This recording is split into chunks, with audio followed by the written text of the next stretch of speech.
Salut à toutes et à tous, ici Sachifus. Aujourd'hui dans cette nouvelle vidéo, je vais vous tester le dernier bracelet connecté de chez Xiaomi, le Mi Band 2.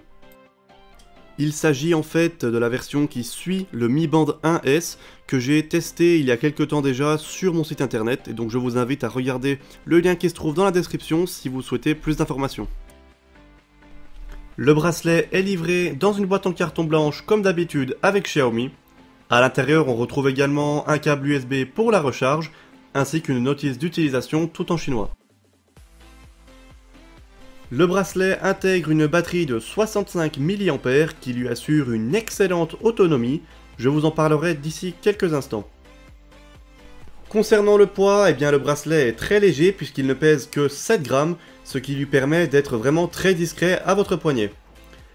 Par la même occasion, il est certifié IP67, cela signifie que vous pourrez le mettre dans l'eau jusqu'à 1 mètre de profondeur, donc vous pourrez sans aucun problème prendre votre douche avec. Le petit écran qui est intégré au bracelet est un écran OLED de 0,42 pouces, c'est vraiment petit mais ça offre beaucoup de possibilités au bracelet. Justement, il est possible d'allumer ce petit écran en effectuant une pression sur le bouton tactile situé sur la face avant du bracelet. Une pression vous affichera la date ainsi que l'heure, et les pressions suivantes vous afficheront successivement le nombre de pas parcourus, la distance parcourue en mètres ou en kilomètres, le nombre de calories brûlées, la mesure de votre rythme cardiaque en temps réel, et pour finir, la 6ème pression vous affichera le pourcentage de batterie restant. Pour paramétrer les fonctionnalités du bracelet ainsi que l'affichage à l'écran, il sera nécessaire de télécharger l'application Mi Band sur le Play Store ou sur l'App Store, et ensuite de se connecter au bracelet en Bluetooth. Honnêtement, je dois dire que l'application est très bien faite et est très complète. La première information que l'on trouve en ouvrant l'application, c'est le nombre de pas parcourus, qui s'affiche en gros sur le haut de l'écran. Il est possible de voir le sommeil, l'analyse de son sommeil. Donc on peut voir ici dans mon cas que j'ai 11 heures de sommeil la dernière nuit. J'apprécie tout particulièrement l'affichage des différentes phases de sommeil sur un graphique en barre, c'est vraiment bien réussi et très précis. Toutes les informations sont cohérentes, je n'ai vraiment eu aucun problème avec l'analyse du sommeil. Il est possible de paramétrer tout un tas de choses. Vous pouvez par exemple vous définir un objectif journalier de pas.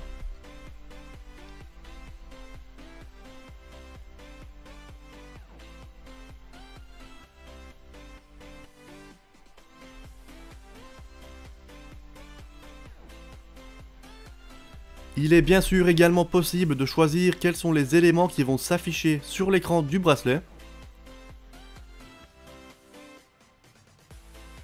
Vous pouvez modifier l'apparence de l'affichage, choisir d'en avoir que l'heure ou d'avoir l'heure et la date. Vous pouvez activer une analyse du sommeil intelligente, ce qui permet de mesurer votre rythme cardiaque en continu pendant la nuit, mais bien évidemment cette fonctionnalité consomme beaucoup de batterie. Il est également possible de programmer des alarmes pour vous réveiller le matin via une vibration du bracelet.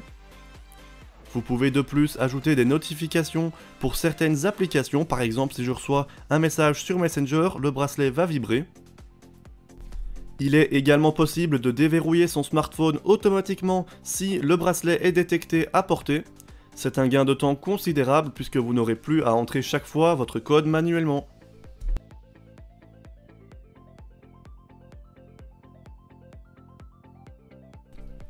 Pour parler de l'autonomie, eh bien c'est simple, elle est tout simplement excellente. J'ai à peu près 50% de batterie restant et j'ai tenu déjà 23 jours, ce qui veut logiquement dire que je peux tenir environ 45 jours avec une seule charge. C'est vraiment impressionnant, étant donné que la recharge du bracelet ne prend que 2 heures. En conclusion, je pense que vous l'aurez compris, je suis ultra satisfait de ce bracelet. Le rapport qualité-prix est plus qu'excellent, l'autonomie est également très bonne. L'application fournie officielle possède de très nombreuses options et est très bien pensée. L'analyse du sommeil se révèle très correcte et très impressionnante. Franchement, il n'y a aucun défaut à ce bracelet. Voilà, ce test est maintenant terminé, je vous remercie de l'avoir visionné jusqu'à la fin. Si vous avez une quelconque question, n'hésitez surtout pas à me la poser dans les commentaires, je vous répondrai avec plaisir. Moi je vous souhaite de passer une bonne fin de journée et je vous dis à la prochaine pour une autre vidéo, test ou tuto. Salut!